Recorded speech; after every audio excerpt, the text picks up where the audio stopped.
Newcastle have agreed a fee with Stuttgart to sign their striker Nick Woltemade, the player dubbed Volder Messi. So the burning question, what does that mean for Alexander Isak? Hi, good evening and welcome along to the Transfer Show. The inside track on Newcastle's deal to sign the star of the Under-21 European Championship is coming up. And with just under 4 days of the window left, where does it leave Liverpool and where does it leave Isak? Right, let's start with the breaking news this evening. Newcastle have agreed a club record fee of £64 million for the Stuttgart striker Nick Woltemade. So, James Savundra, give us the details. This is remarkable, isn't it? Newcastle have been searching for strikers all summer, but now it looks like with 4 days left for the transfer window, they're about to sign one. They've agreed the deal with Stuttgart for Nick Woltemade, who is a very exciting player. 6'6", we saw him to great effect in the Euros, scoring 6 goals in 5 matches, had a great season in the Bundesliga last year. He actually joined Stuttgart as a free agent last summer. They're about to make more than £60 million on him. He had a desire to work with Eddie Howe and play in the Premier League. He's got brilliant technical ability, despite the fact he is 1 metre and 98 centimetres. He's an absolute giant. He's actually exactly the same height as Dan Burn, and he fits the profile that Eddie Howe likes. He was scouted by Andy Howe, who's effectively acted as a sporting director for Newcastle this summer. It has been a challenging summer for Newcastle, but they could come out of it with a lot of credit and an even better squad than they had at the end of last season. At the same time, he's going to be coming in for a medical, we expect, over the course of the next 24 hours. They're still trying to sign Johan Wissa. It seems unlikely they're going to now pursue a deal for Jurgen Strand Larsen at Wolves. They had 2 bids rejected, the last one around £55 million, because Jurgen Strand Larsen and Nick Woltemade are quite a similar profile, both similar sort of profile player. Now, what this does potentially do, if Newcastle do sign Johan Wissa and they do sign Nick Woltemade, which they seem very close to doing, it does open the door for a Premier League record bid from Liverpool for Alexander Isak, and Alexander Isak being allowed to leave Newcastle for Liverpool if a bid comes in from Liverpool. So plenty of work still to be done. We know that Newcastle will only sanction a departure of Alexander Isak if they get in a replacement. They've been looking for 1 striker to replace Callum Wilson. If they get 2 strikers in of the right quality that they think can fill the void left by Callum Wilson and, crucially, Alexander Isak, then it appears they will allow Isak to leave if a suitable offer comes in from Liverpool. Michael, Mark McAdams sat in that very chair last week and he was adamant that Newcastle have had a great window. With Woltemade coming in, would you agree? Yeah. Oh, you know I always agree with Mark. But, I mean, look, I think this is a massive signing for Newcastle United Football Club. Gazumping Bayern Munich. But we understand that Eddie Howe's brother, Andy, who's part of Newcastle's recruitment team, has played a major role in this signing, like he did with Alexander Isak and Sandro Tonali. And I've said on the show, Mike, throughout the months, that, OK, it's been a lot of negativity with Isak, but Newcastle have recruited ever so well over the last few years. Obviously, it started with Bruno Guimaraes, and they're at that level now. We've just had a Champions League draw involving Newcastle United. So there's been a lot of doom and gloom, but this would be a huge signing. Yes, he's, no pun, but 6'6", very, very tall, but very, very creative as well. And someone said to me, he reminds him of Zlatan Ibrahimovic. I mean, that is some comparison, but what I'd like to know is from more Newcastle-based journalists and Mark himself as well, maybe over the next few days, is why now? Was this always on the agenda? This is done very quickly. And maybe Keith would be able to. We think it might have been. Yeah. We don't know that behind the scenes they've not been working at it for some time. Exactly, and it sounds like it possibly was. Now it's always a great. Eddie Howe is always a great listen. So engaging, honest. You know, how disappointed he's been with the whole situation. But our understanding is that Andy Howe, his brother, has played a huge part in this. So some good news for Newcastle United. Yeah, looks like Newcastle have played an absolute blinder. Keith Downey is up in the northeast, he covers Newcastle, and he joins us now. Right, Keith, we've gone through the nuts and bolts of the deal, but what everybody watching wants to know is, what does this mean for Alexander Isak? I knew you were going to ask me that, Mike. It's the first question I think the fans of most other clubs would want to know off the back of this. And what I've been saying about this situation now for Newcastle and Liverpool is this is the dominoes beginning to fall. Now, this doesn't necessarily mean that Alexander Isak definitely moves to Liverpool, because, of course, Liverpool still need to make a Premier League record bid that was higher than the £110 million offer they made last month.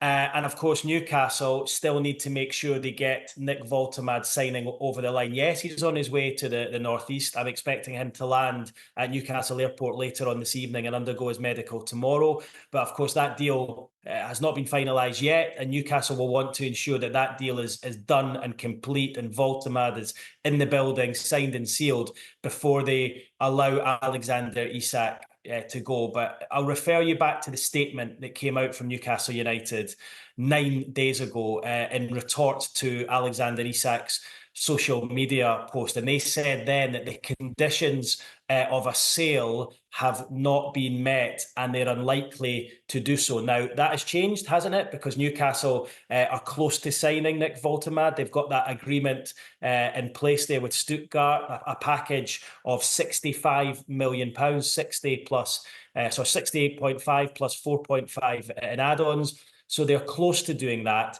That, I think, moves the goalposts as far as Isak is concerned. Now, look, Newcastle still want to get another striker in, and I think they will try to do that before they allow Isak to move to Liverpool or till they listen to offers from Liverpool.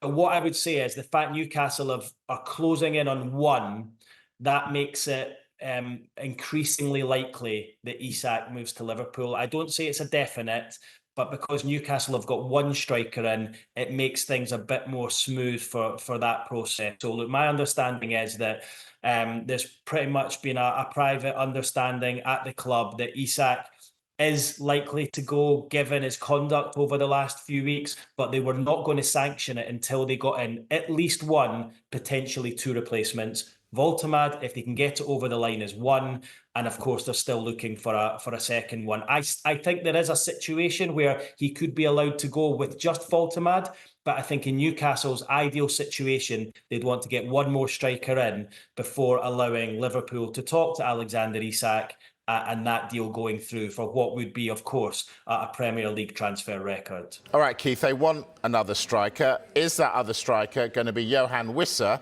or Jurgen Strand-Larsen? Yeah, look, I think it's a lot more likely that it's Johan Wissa at this stage. Now, of course, as you know, Mike, the transfer window is moving quickly. Things are changing by the hour, by the day. I mean, none of us were talking about Nick Woltemade this morning. I'm aware that he's a good player. I've seen what he's done for the Germany under-21 team. We know that Bayern Munich tried and failed to sign him on multiple occasions this summer. And he's clearly a player that Eddie Howe likes. But things are changing. This wasn't a name that was even on the agenda. We woke up this morning and we're talking about Newcastle placing a third bid for Jurgen Strand-Larsen at Wolves. But Wolves' stance has always been Strand-Larsen is not for sale. We need him to help. They don't have a replacement. And I think Newcastle have looked at it and thought, this is going to be too difficult a deal to do. We've had two offers for Strand-Larsen, the first 55 million, the second 60 million pounds. Both of them have been turned down. They've been told pretty much he's not for sale. They could keep knocking at that door and be left with no one. So they've turned their attentions to Woltemade. He's a similar sort of player to Strand-Larsen, you know, big, tall, imposing striker. Woltemade, 6'6". I think Strand-Larsen's maybe about 6'4". You know, they're big, towering target men. So I don't see Strand-Larsen coming in as an addition to Woltemade. However, Johan Wissa is a completely different sort of player, as we know. Diminutive, 5'9", quick. He's a runner, runs in behind, and Newcastle still have an interest, and they have done for the best part of the last 6 weeks for him. Brentford looking to bring in a replacement of their own. They've failed to do that so far, but my understanding is Newcastle's interest is still there in Wissa, and I think if they were able to get Woltemade and Wissa over the line, which would pave the way for Isak to leave, that would actually still be seen as a really positive situation, given where they were at the start of the week and the saga that surrounded Alexander Isak. So look, Newcastle could end up getting two good players out of this. Yes, they're losing a world-class striker in Alexander Isak, but it's a world-class striker who essentially are down-tooled, and you're getting one, potentially two new hungry strikers who want to play for the football club. Keith, the Newcastle faithful are going to love him. You'll hear the phrase, great touch for a big man, a lot throughout the season. Keith Downey, live from Newcastle, thank you. We're now joined by Sky Germany's Dennis Bayer, who's in Monaco for the Champions League draw, but has taken time out to speak to us. Thank you very much, Dennis. How highly rated is Woltemade in Germany? You're welcome, guys. He's very high rated right now, but if you look back for 1 year, this is like a Cinderella story for Nick Woltemade. Stuttgart got him last summer without any fee. He was a free agent coming to Stuttgart, and when they played the Champions League in the first half of the last season, he was left out of the squad because he was seen as a talent and not ready enough to be in this squad for the Champions League, not ready enough for the Champions League.